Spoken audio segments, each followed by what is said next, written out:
All right, what's going on, everyone? We have a guest today, JD Huitt of the History Underground. JD, thanks for taking the time in your busy schedule between trips and videos and all of that to chat for a little bit, man. Yeah, no, I appreciate it. So I have watched JD's videos for a while on YouTube, and there was definitely a period where they blew up because I could have sworn when I first saw them, you had a lot of views, but something happened. I don't know what happened. You got hundreds of thousands of subscribers now, right? I mean, that's really going. Yeah, it's pushing like around at this point, it's over 200,000, like maybe around 210 or something like that is where it's sitting right now. And yeah, it's definitely kind of blown up well beyond what I ever expected. How do you describe what it is? Like what those videos are? Sure. So here's where I've kind of sown some confusion with the channel. So the channel is called the History Underground. My original intent for the channel was to have like different, um, I guess you could say, little shows, and then the History Underground is going to be the channel. It's like this umbrella Gotcha. that is going to have all these different things. Um, so one of those shows is called History Traveler, which is basically just me going around to all of these different locations of historic significance. And basically, you're just kind of going along with me and learning things and seeing things as I'm seeing them. There was also a series that I had that I called Echoes of War, which was interviews with like World War II and Korean War Hmm. veterans. I've got a hard drive that is filled with just some fascinating interviews, and unfortunately, this is all on me. Um, I haven't done much with that lately, but there are some interviews on there that are are just completely uncut. Like it's not sliced up or anything. There's some value to that. I mean, you did the hard part, I think. Uh, well, what I'm hoping is that now that I have them, and I'm still gathering where I can, um, that it's not going anywhere. There you go. And at some point, all of these guys are are going to be are going to be gone. There are fewer and fewer that are with us, and I'll have those memories, on a hard drive and can still share them. Anyway, and then just recently, I've partnered up with Eric Dorr from the Gettysburg Museum of History. Um, he's been on Pawn Stars and on American Pickers and several different shows. And he and I are working together on a series called American Artifact, which kind of focuses on, as the name implies, historic artifacts, stuff out of his museum. We have some pretty cool things that we're doing with that. That's awesome. Yeah, That you'd hinted at when we chatted previously. I don't want to put words in your mouth. It wasn't sure. accident or mistake, but you weren't going into this with the intent of growing it to the size it is. Is that fair to say? No, it's fair to say that this whole thing is a complete accident. Okay, accident's the right word. It's a complete accident. Um, yeah, so the channel, I have a background in video production and video editing, primarily in the outdoor industry. So worked on a lot of hunting shows and things like that. Co-produced a hunting show called Hallowed Ground Outdoors for 6 years, and I still work in the outdoor industry. Um, and so there was a foundation of knowledge as far as video production. And I was on vacation with my family one year, and we went to the Air Force Museum in Dayton, Ohio, Okay. where they have the boxcar, the B-29 that dropped the bomb on Nagasaki. So while I was there, I was like, oh, you know what? Maybe I'll film some stuff here. And I also work in education. I forgot to mention that. Um, so I got out my phone and was filming and turned the camera back on myself, like a dummy and talking about it. I put something together, and whenever we got around to World War II and got to talking about the dropping of the atomic bombs on Hiroshima and Nagasaki, I showed that video to my students, and they said, "Hey, that was really good. Like, you should start a YouTube channel." all the places that you go and travel and, all these things. You should start a YouTube channel. And I said, that's the dumbest idea I've ever heard. Yeah, get out of here. I was like, I told him nobody's going to want to watch me, do all this kind of stuff. Anyway, they kept pressing me. So I started putting some videos together. And I thought, well, I'll use it. And if anybody else finds value in it, well, then, that'll be a good thing too. And yeah, I guess it was kind of a slow build in the first 8 to 9 months. And then where the channel really got a shot of adrenaline, I got an email from YouTube one day that said that I'd been named as YouTube's creator on the rise, and I was going to be on their trending page for a day. I had no clue what that meant. Love it. I thought, hey, well, that was kind of nice of them. I appreciate that. And then, man, the channel just exploded from there. And I was like, oh my gosh, I guess that was actually something important that I didn't know about. So yeah, and it's just kind of continued, building steam ever since. I like how you kind of glossed over the fact that this isn't your job. It's one of the things you do. There's almost 3 full-time things going on, right? I legitimately have 3 full-time jobs. Yeah. The YouTube thing has turned into a full-time job. So I'm cranking out 2 episodes per week right now with the History Traveler series. And then I'm having to like balance a bunch of spinning plates right now.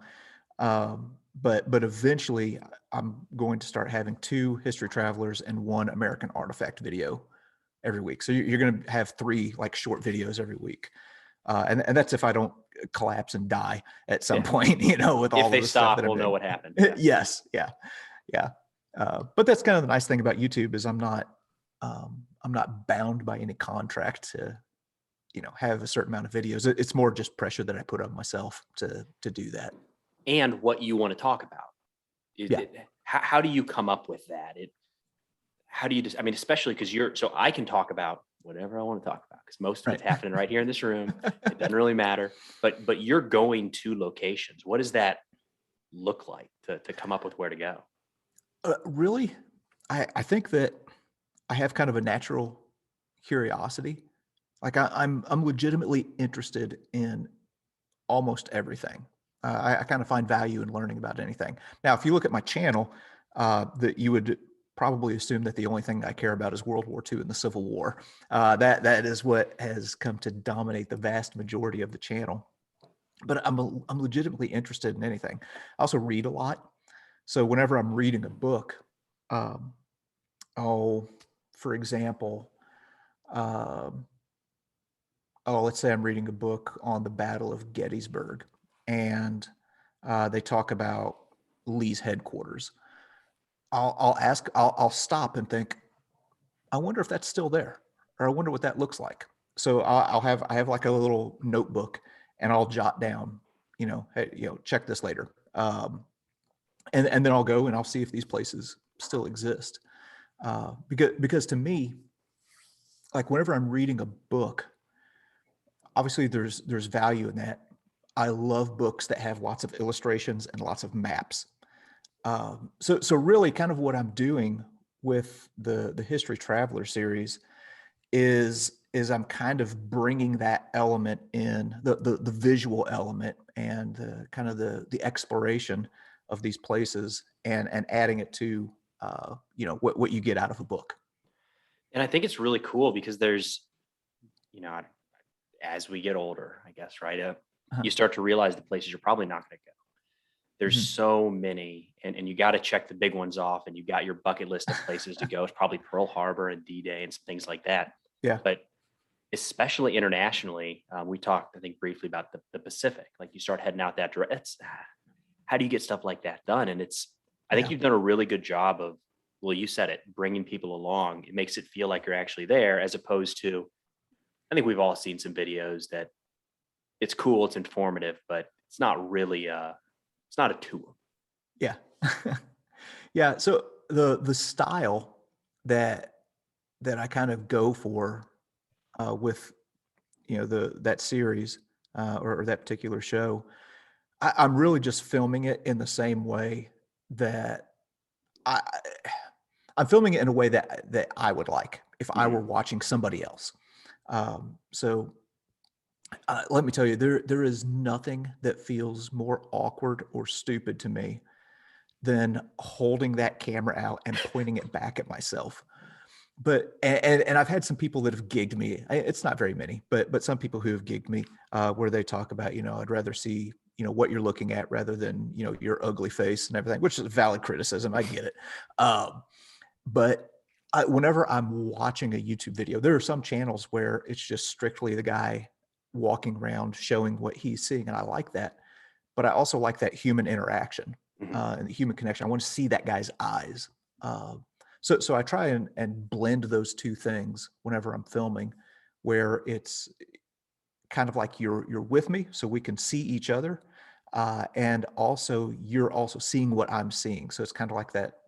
If you were using video game terminology, like a first-person shooter type thing, to where it kind of brings you in and makes you feel like you're actually there in that spot.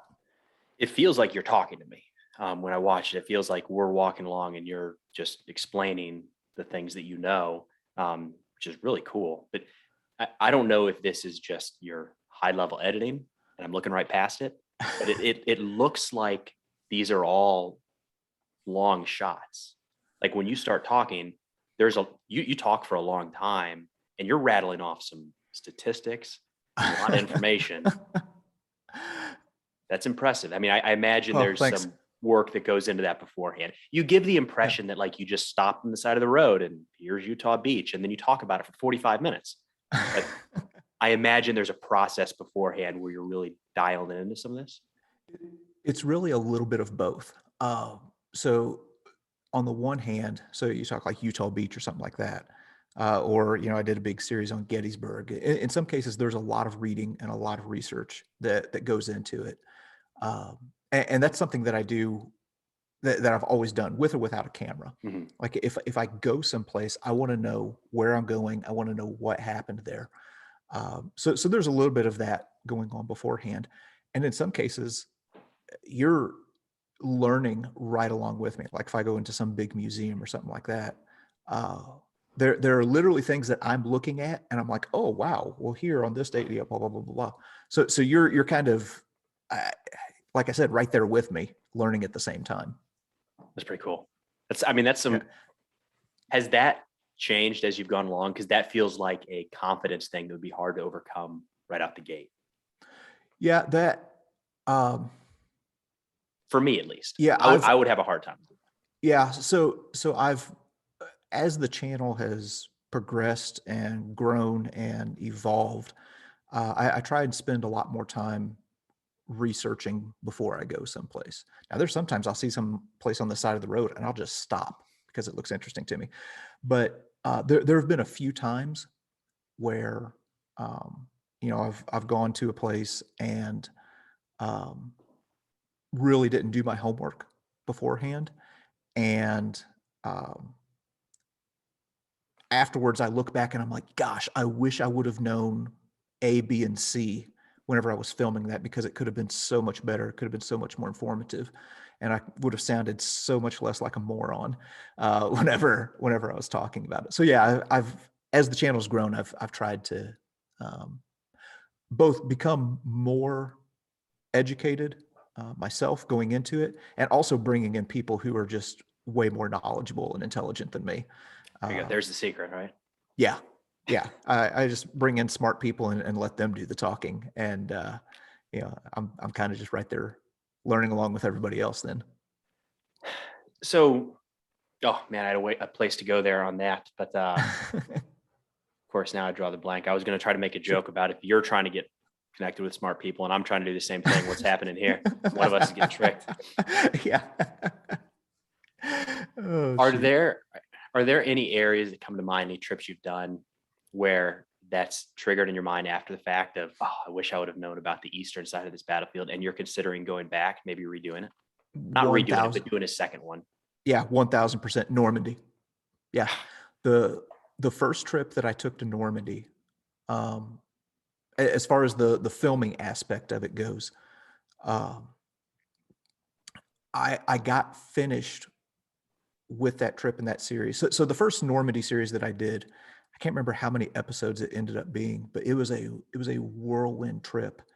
And whenever you see that, I filmed everything in 2 days, 2.5 days. You, Yeah, just you. Yeah.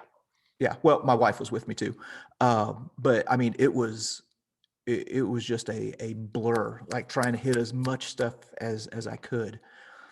Um, and afterwards, I put it all together, um, and there were a lot of gaps that I had.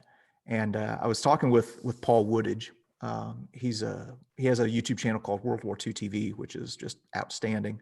And he's been a guide there for 20 years and has met hundreds and hundreds of veterans, knew all the guys from Easy Company, Band of Brothers, and he was super gracious and super kind. And he had watched all the videos, and he said, "You did a good job." He said it was good. He said, "Now you didn't get everything." He said there were some things that you left out that I could show you. So I ended up going back to Normandy to try and kind of fill those gaps and kind of cover some of the things that I'd learned in the interim time as well. Was that a different trip, or is this the one that you're just freshly getting back from? That was the one that I'm freshly getting back from. Yeah, Yeah. So yeah. we So when just we were just a couple weeks ago. yeah, we were scheduling this, and JD casually said, "Well, I got a little trip coming. Be out of the country for a few days." What was it, 9 days in Yeah, Normandy? it's 9 days. 9 days. Yeah, I went over there, again with Eric Dorr, Gettysburg Museum of History, and was filming stuff for History Traveler. So that's going to end up being between 25 and 30 episodes in Normandy. Yeah. Well, now And your two then, a week makes sense. yeah, because otherwise we would be on Normandy or Gettysburg or whatever from here to the end of time. Um, and then we also filmed, I think, 12 or 13 episodes for American Artifact. He has all kinds of crazy things in his museum. So he brought a lot of those with him. And yeah, we have some pretty cool That's things interesting. where we took these artifacts to the spot where they came from in Normandy and haven't been back since 1944. Um, so we have some pretty cool things that we were able to do there. Yeah. Any teasers you want to throw out there, and all good if you want to leave it. No, sure. So one in particular, let me think. Let me think. There was a lady who saw my episode where I was at the Gettysburg Museum of History and had an uncle, I think, who landed on Utah Beach and was killed in the Normandy campaign. She donated his burial flag, and there was something else. Like I said, this trip was a blur. There was so much I packed in, but there, donated the burial flag. So we took the burial flag over to Utah Beach. There were some other artifacts and stuff like that was associated with it. And I feel stupid now that I can't remember it all. And then he's buried in the Normandy cemetery there. So we went and visited his grave and everything like that. Yeah. And that woman, so she's still alive. So that mean talk about something Yes. that's going to be impactful to their family. Holy cow. Yeah, because to my knowledge, they haven't been over there to visit that grave. So we were able to go over there and take pictures, and then of course do the video and everything like that. So that'll be one of them. But yeah, we have several things, maybe a few things associated with Band of Brothers and Easy Company. Of course, wouldn't expect any different. Yeah. Yeah, Eric has the largest collection of Easy Company artifacts in the world. So we took some things of historic value over there and took them back to Brecourt Manor, and yeah, it's gonna be pretty cool. At least I thought it was cool. But I get sidetracked. I'm coming back to this. Are Sure. you doing that band? Have you heard of that Band of Brothers Symposium at the World War II Museum? I'm familiar with it. Yes. Uh, It got canceled and yeah. pushed to January. I signed up. I've never been down there, so Oh, I didn't know it got pushed to January. it was supposed to be like now I don't even know. I think October. Okay. So as COVID was starting to pick up, and they were Yeah. bringing people international, right? So they just shut it down and kicked it. But yeah, Interesting. I think January World War II Museum. Oh, okay. Cool. I may have to look into Take a look. that. So have you had you get a lot of feedback from family members and relatives? Say my uncle was there, or you talked about this, and that was anything like that? Yeah. Yeah. I've had a lot of that. Um, so one example, I was in Chattanooga, Tennessee, and went to the National Cemetery there. That is where Desmond Doss is buried. So if anybody has seen the movie Hacksaw Ridge, they know the story of Desmond Doss, Medal of Honor recipient who was, conscientious objector, didn't carry a weapon into combat, and did some amazing things in the Battle of Okinawa. So I went and saw his grave, posted the video, and about a week later, his son reached out to me and said, "Hey, watch your video. Really appreciate what you did to honor my dad, and thought you did a great job, and he would have been proud." And I was really pleased with that. Um, I've been able to make contact with back to the Band of Brothers things. Several Easy Company guys, their families have reached out to me. George Luz, being one of George Luz Jr., reached out and have interacted with him quite a bit since then. Um, let's see, I'm trying to think of another one. I did several videos at Toccoa, where the 4 different parachute infantry regiments trained going up to World War II. And this was a high point for me. Pee Wee Martin watched that video Oh and wow. posted a picture on his page with him holding, I think he was holding an iPad or something like that. And there's me on the video, and he said some nice things, about what we did down there in Toccoa. So yeah, it's been pretty cool. Sneaky feeling that has a higher spot in the memory than the subscriber jumps. Oh, 100%, A little bit. 100%. That's awesome. So Yeah. going back over to Normandy, Mhm. when you're going through kind of the process piece here, when you're on the beaches this time, or it doesn't have to be this trip, but we're Yeah. going through museums, how long did it take to get used to filming and talking with people around you? Because there's no way you're always by yourself. Yeah. I still haven't got used to it. Okay. Yeah. Um, the best, so I'm kind of a selfish traveler, and the best case scenario is for me to be in a museum or on a beach or a battlefield, and nobody else is there. It's just me. That's my ideal scenario. So like going over to Normandy, in September, uh, the advantage there is that's the off season. And there were a couple days where I was on the dog green sector of Omaha Beach by myself.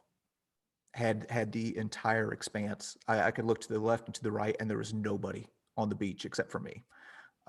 So that's kind of the advantage of traveling during some of these off season times and things like that.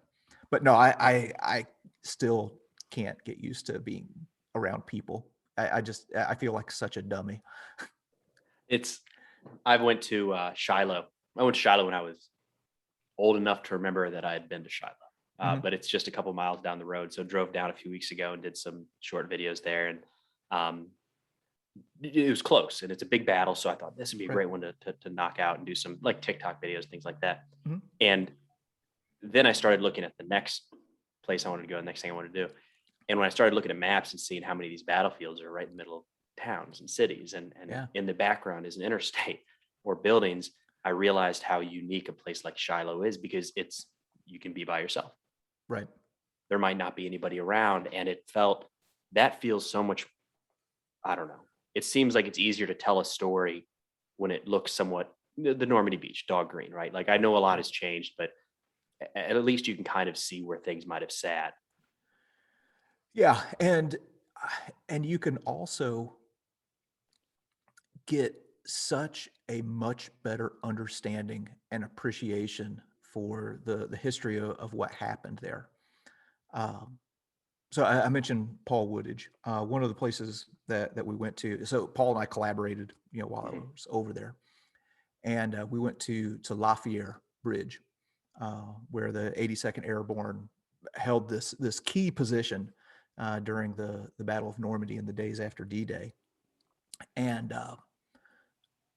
like I don't have to tell you this, you military veteran and West Point guy. Terrain is everything, and whenever you're reading a book or really even watching a lot of documentaries, you don't really get that feel for the terrain, which is something that I try and bring in. And Paul told me at Lafayette, he said, if I'm reading a book and it's about Lafayette, whenever they get to the Lafayette part, he said, I can always tell who has actually been to Lafayette and who hasn't. He said, because there's a curve in the road that where the Germans were approaching.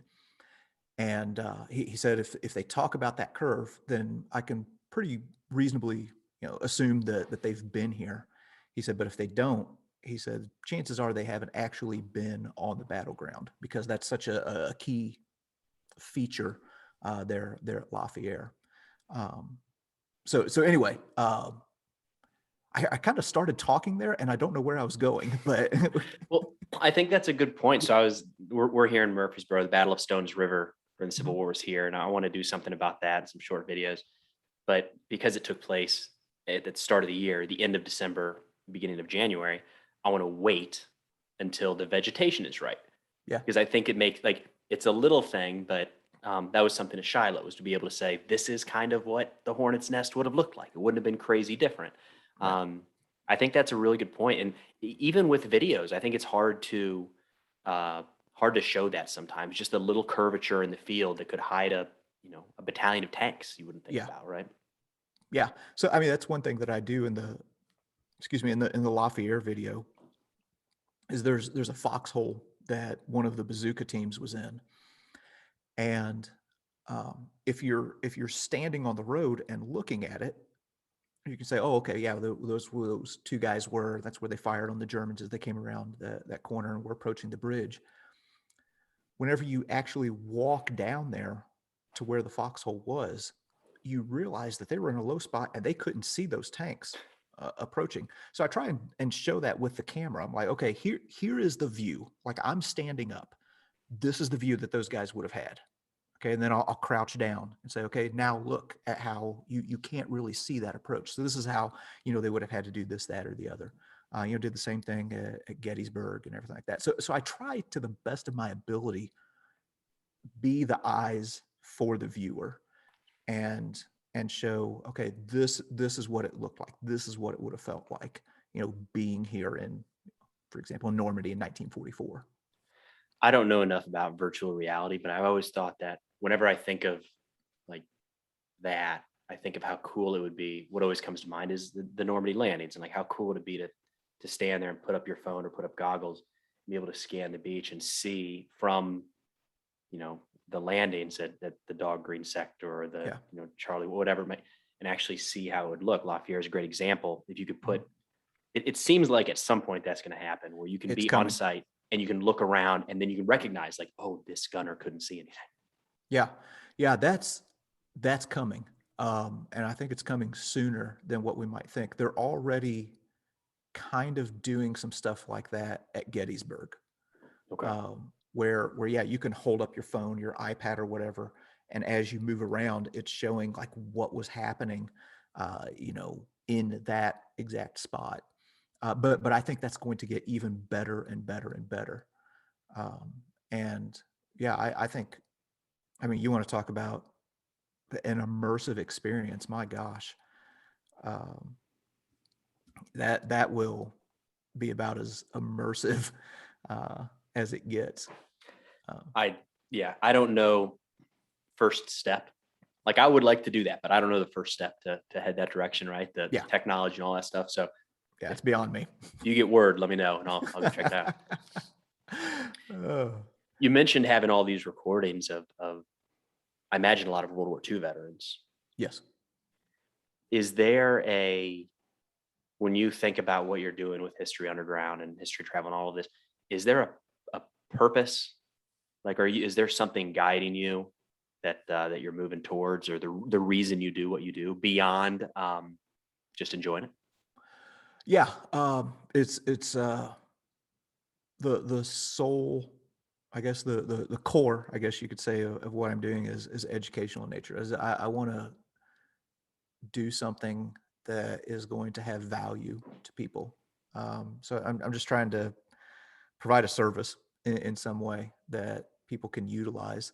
Um, the reason that I started doing YouTube videos is because whenever I was looking at my students and they were telling me where they consume media, it's not TV.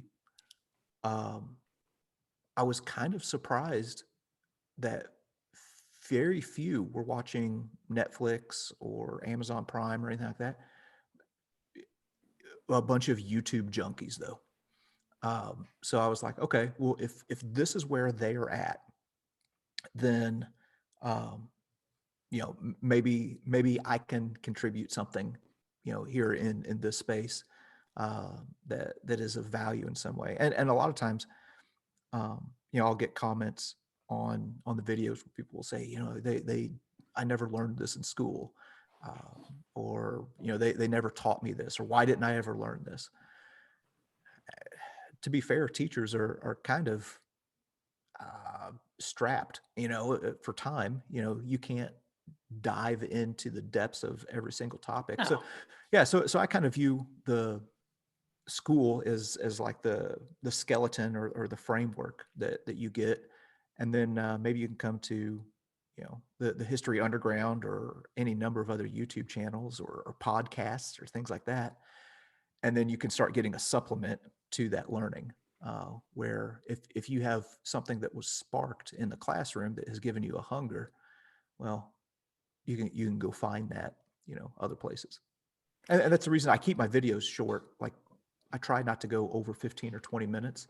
It's because I want it to have use in the classroom. A teacher doesn't want to sit down and show a 60-minute video, Mhm.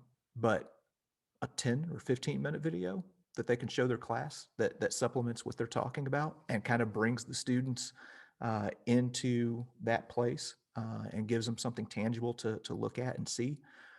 They can do that. Have you had teachers reach out and tell you that, hey, we're used you in our lesson plan? A lot. Yeah, Why I get not? that a lot. I get a lot of students as well that reach out to me and say, hey, my teacher shows your videos in class and everything like that. I had one guy who told me he teaches at a correctional facility, and he said he shows my videos to the inmates there. And he said, you want to talk about guys who have really zero education? He said a lot of them can barely read.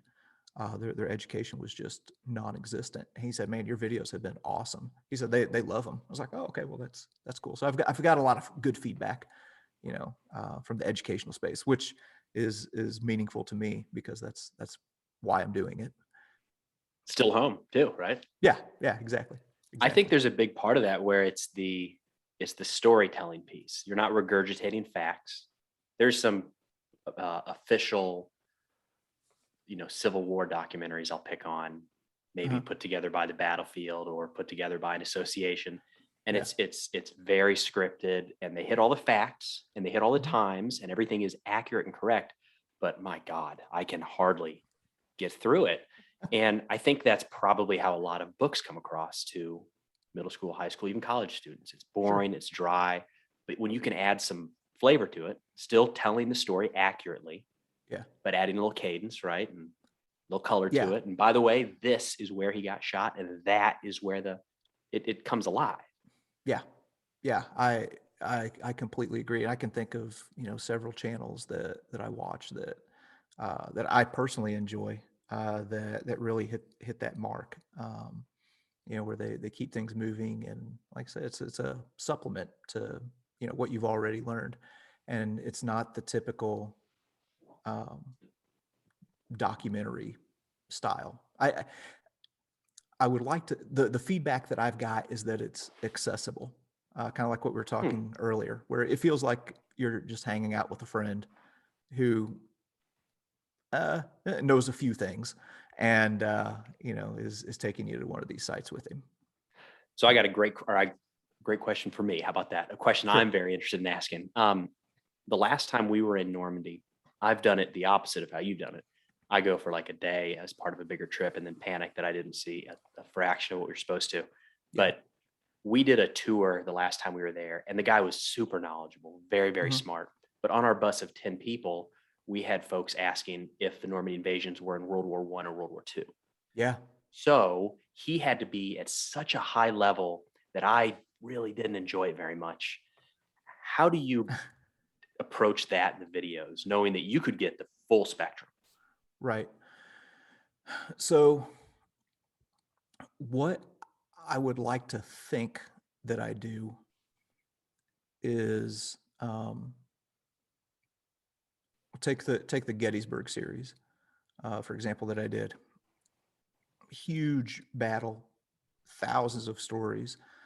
Um, what I try to do is give puzzle pieces. Okay, hey, here's what happened at the Shriver House. Here's one thing that happened at Little Round Top. Here's one thing that happened at Devil's Den. So you're getting all of these pieces, and then hopefully, if you watch all the videos, you can start putting those pieces together, combining it with maybe some of the general knowledge that you've been given, and you get an overall picture. Now, for the example that you gave, where some people are asking, okay, so did this happen in World War I or World War II? That in each video, I try and go a little broad and then bring it down to something narrow. Um, but in some cases, it's, you know, hopefully what I'm doing is um, sparking questions Mhm. where you want to go out and learn more yourself. You're like, oh, okay, what was he talking about? To where, and some people kind of get a little bit sideways with me, that I didn't, why, how could you not include this, and this? Well, this is, uh, this is hopefully, something that will encourage you to go out and maybe learn, a little bit more. And you've got to start somewhere. Lafayette, if you're going to make a Yeah, 15-minute video, you can't start with the origins of paratroopers to, ex- you know, exactly. And if I'm doing that every single video, whew, that would get tiring fast. So what I like I said, like what I would like to think that I'm doing is giving puzzle pieces, Mhm. and then all these puzzle pieces are hopefully being put together, and you can start seeing a little bit bigger picture. And with this last trip, one thing on the first trip that I felt so bad about and was kicking myself for is that I did what any American would do. I went to Omaha Beach, I went to Utah Beach. That's where I spent most of my time. But there were three other beaches that were invaded by the Canadians and the British. And I tried to squeeze in stuff in one video to show that real quick, but I didn't really feel like I gave them their proper due. So I tried to rectify that on this past trip and spent some more time on Juno Beach and Sword and Gold, and tell some of those stories too. Which, if you go to those places and start learning those stories, holy smokes, um, it has changed my perspective on how American history has viewed the British and the Canadians. Um, Go deeper. I want to hear this. Just okay, yeah, just expand. okay, so one of the things that is kind of a keystone that you hear about with the Americans as they move inland in Normandy is fighting in the hedgerows. Mhm. I mean, there's just hedgerow hell, and you're going from one to another to another. Anybody who's listening who doesn't know what I'm talking about, here's where I kind of got to go broad and make sure There people you know go. what I'm talking about. In Normandy, they had these things called hedgerows, which were kind of like a natural fence. So they were like giant mounds that were built up, and the Germans turned them into like miniature fortresses. Okay, so they had to go from one to another to another to another. So I'll kind of ask you, because you've got combat experience and went to West Point and everything like that.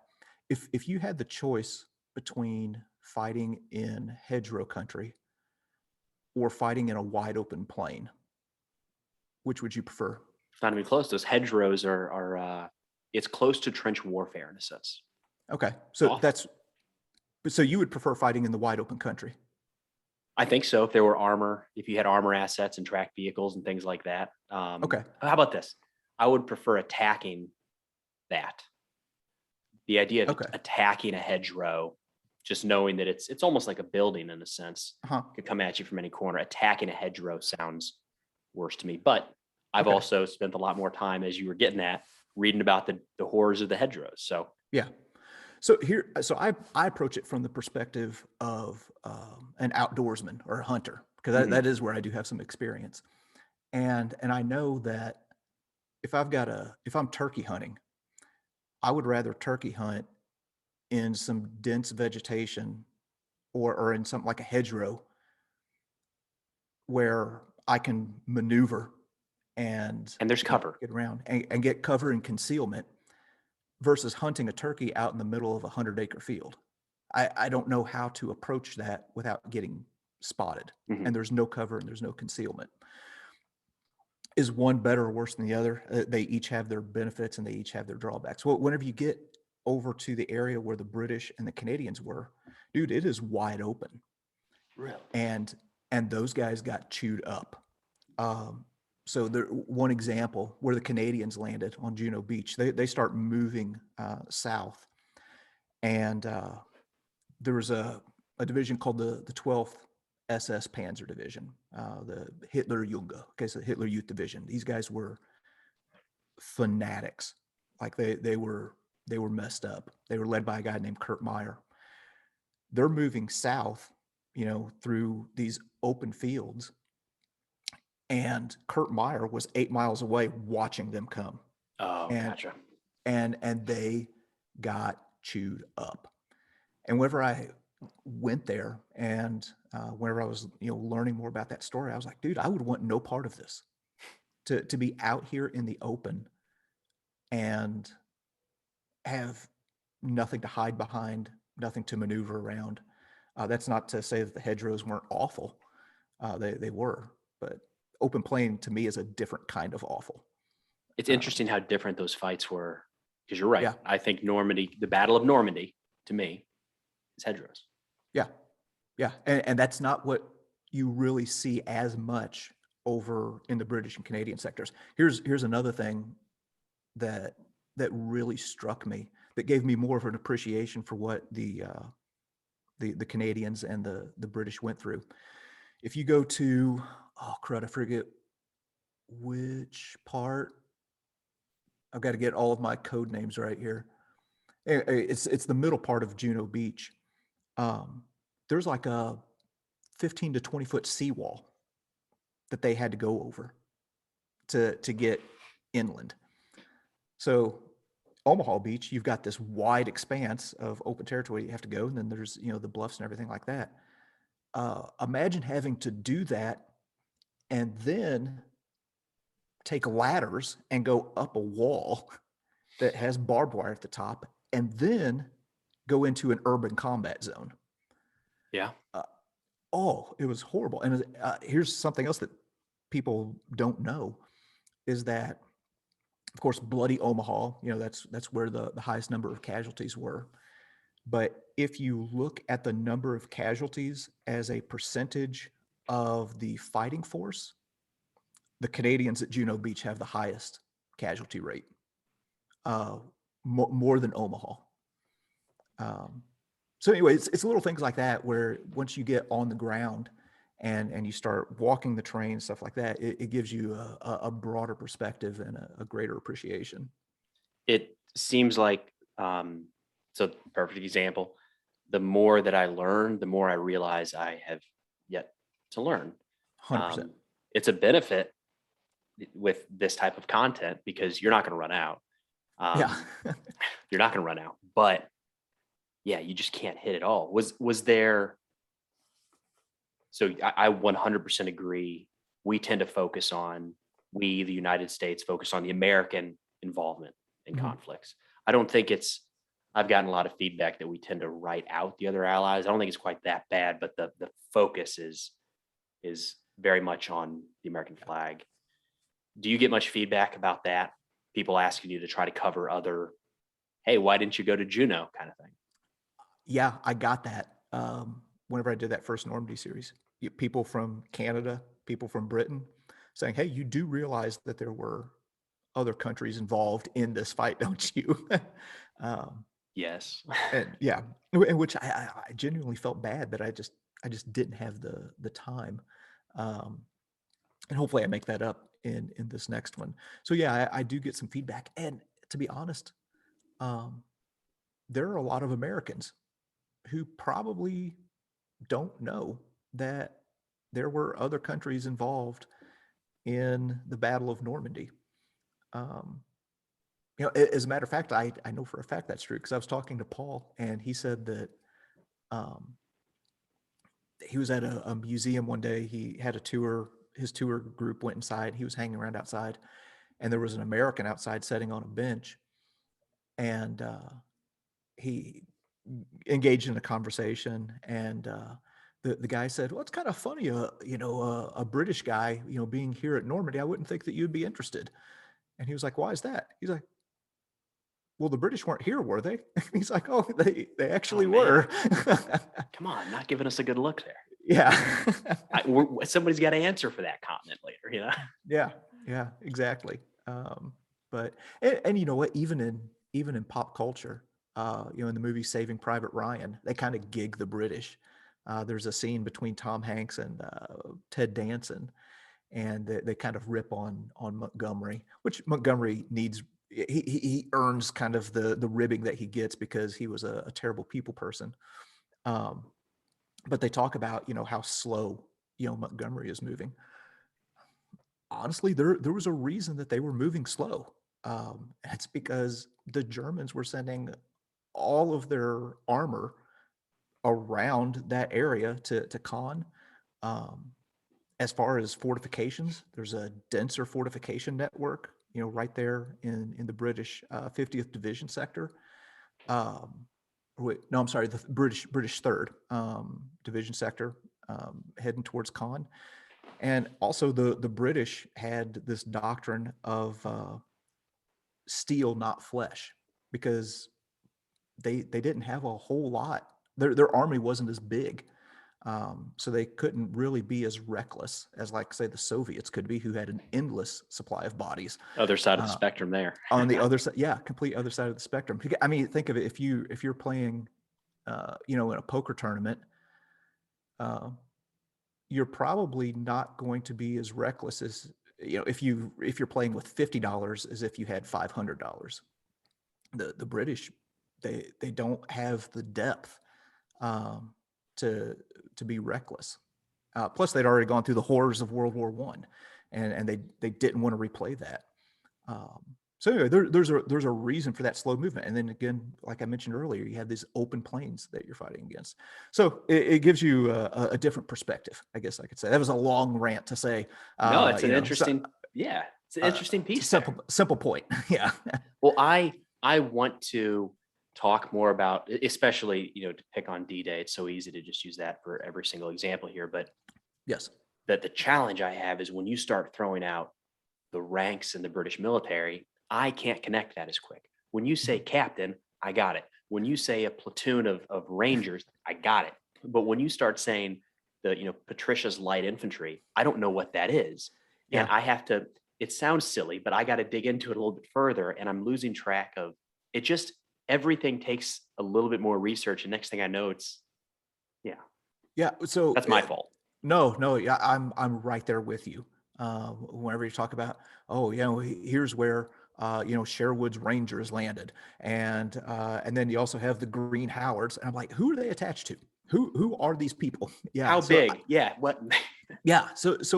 I'm right there with you, and I'm still in the process of learning. That gets even more complicated whenever you start talking about the Germans and their command structure, um, because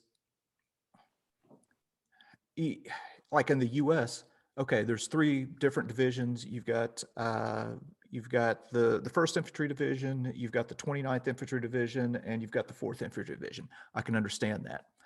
The Germans, you've got the 21st Panzer, Panzer Lehr, the 12th Hitler Jugend, and I'm just like, what? And everything is all confusing with their command structure, which is how Hitler designed it, so that they would constantly be fighting amongst themselves instead of trying to take him out. So it gets even more confusing with the Germans for me, and I'm still learning. Yeah, I want to do all of that. It's just, yeah, it feels a little bit like learning another language. Like I Mhm. feel I'm conversational. I'm conversational in American military terms, Yeah, but I struggle with some of the others. So I don't know. I right. guess room to improve, right? Yeah, absolutely. Yeah, always learning. Well, we can't wrap this up without talking about one of my favorite things you've been doing recently, which is highlighting some of your lovely comments. Uh, so I have not. I don't get a fraction of the comments that you have on YouTube, but the percentage of, I'll just say, mean Mhm. comments on Yeah, YouTube sure. are substantially higher than I see on any other platform, and it's not close. Yeah. Um, what's your advice to anybody out there dealing with that kind of Uh, stuff? my my advice is so I'm going to rip a line from Dan Crenshaw, who ripped it from somebody else, which is I try hard not to offend, and I try even harder to not be offended. Um, I refuse to let some stranger on the internet ruin my day. It'll never happen. And you mentioned some of the mean comments and stuff like that, where I'll repost them on Facebook or on Instagram or something like that. And I think there's been a misunderstanding as to my motivation for why I do that. And really, there are two reasons. A lot of people think that, yeah, it's nice that they do this. They try and encourage me because Mhm. I think that I feel bad about these people saying mean things, which, by the way, is a small minority of the comments. I get thousands of comments every Sure. day. There's a handful of just negative trolls or whatever. Um, it it it does not bother me. As a matter of fact, it's the best part of my day because I think they're hilarious to see how people get spun up over some of They are the usually pretty littlest funny. things. Yeah. Oh, they're hilarious and they're just completely irrational. So part of the reason why I'll repost them every once in a while is so that you can laugh at these people along with me. And then another thing that I hope is that people read my responses and um, maybe, I don't want to say take some inspiration or anything like that, because I don't want to make myself sound like anything more than what I am. But maybe see it as an encouragement that you don't have to uh, be nasty back. And really, the most disarming thing that you can do to a mean person is to be kind.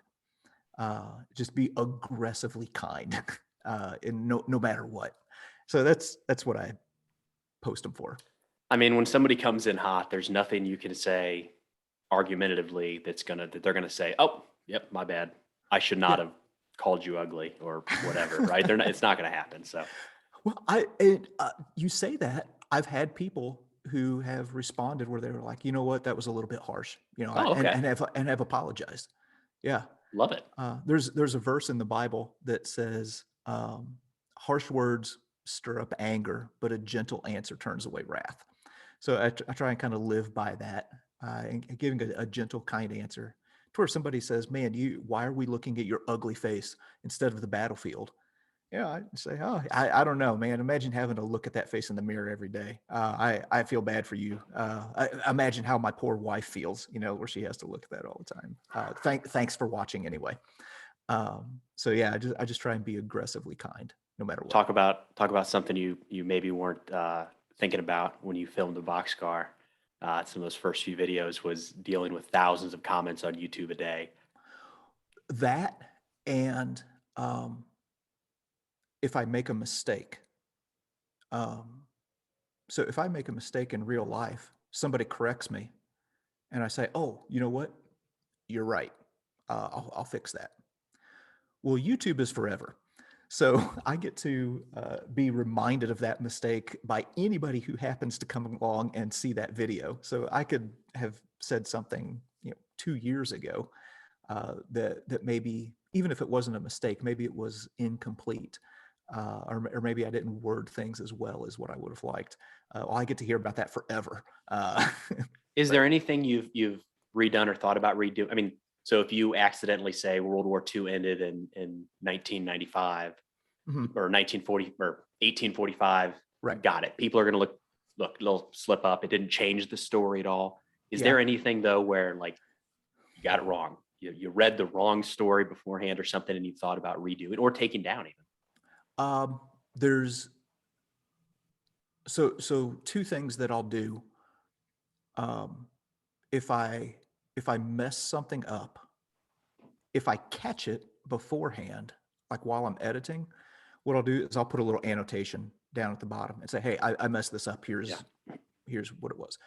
So I just posted a video this past week where I went to the USS Hoga, which is a tugboat that was at Pearl Harbor. Awesome story, by the way. Well, in the video, I said that it displaced like 350 tons, which I had read on a website. And in the midst of my editing on the Arkansas Inland Maritime Museum's website, they said it only displaced like 200 something. So now that's not a huge deal. Okay, the Doesn't world's not going to. change it, right? Yeah. Yeah. So I just put a little annotation. If I catch the mistake afterwards, what I'll do is I'll put something in the description that'll say, "Hey, there was I misspoke here at this spot." Um, I've never taken down a video for any mistakes that I've made. I wouldn't Uh, expect c- that you had something in there that's so drastically far off that it changes. yeah, there has, and if there was, like if I said something just so egregious that I thought that it was damaging, I probably would take that video down and then either kill it or tweak it and then repost it. I haven't had anything that was that bad, and fortunately, I haven't had too many videos where I had mistakes in them. And It's I'm not impressive. saying that to toot my own horn or anything. Um, it's just that I try to be careful, you know. Use words correctly, right? Instead of always or every time, it's most of the time or sometimes kind of thing to Yeah, exactly. But there are times where I'll say stupid stuff, and I'm like, what? How? Why did I say that? I know that there were 5 beaches at Normandy. Why did I say 4? It's you'll hear about that one. I'll hear about that one. I'll hear about. So that actually happened. The first time I was at Normandy, I was going along and yammering, and um, in my head, I was thinking, I'm on this beach, so it's this beach and the 4 other beaches. So we're totaling 5 there. But what came out of my mouth was the 4 beaches of Normandy. Now, fortunately, I messed up really bad and like lost my train of thought and had to redo that whole thing on the beach and got it right the second time. But whenever I watched that first clip, I was like, what in the world? You were in the zone. I was, yeah, and not the right one. I was in the wrong zone. But yeah, sometimes my head and my mouth don't communicate well. Just like the rest of us then. Yeah, yeah. Which hopefully that makes it a little bit more accessible to people, like what we were talking earlier. I think it Maybe does. I that think makes it's it. disarming. Yeah. It's the personal touch of it. Yeah, yeah. Well, we're coming up on an hour here, JD. Is there anything, this will probably go out October 26th, 27th. Mhm. Anything you want to, any what am I thinking? I was going to say push, but that's not the right term. No, Anything you want to plug here? Videos that's- coming up when those are coming? That's going to be just in time for the Normandy series. So it'll be dropping around the first week, the first Sunday of November. Awesome. Is whenever I'm planning on having that first one hit. So yeah, I mean, if hopefully people find value in it, and share the videos with others, so that all of us can learn together. That's one thing I like about the videos more than anything. It's not that it's me out there doing all this stuff. It's what I learn, because I'll put out a video and I'll have people that'll leave comments, and I end up learning so much more. So it's kind of a selfish endeavor for me. I get to learn. Some smart people out there. Yes, there are much smarter than me. So That's awesome, man. Yeah, I like learning. We'll put the link to the show in the show description here on YouTube, and then on the podcast, so people can find it right away. But JD, thanks so much, man. Really appreciate you taking the time. And even though I felt like I knew you because of how you film all of these videos, it was cool to be able to touch base and chat for a little bit, man.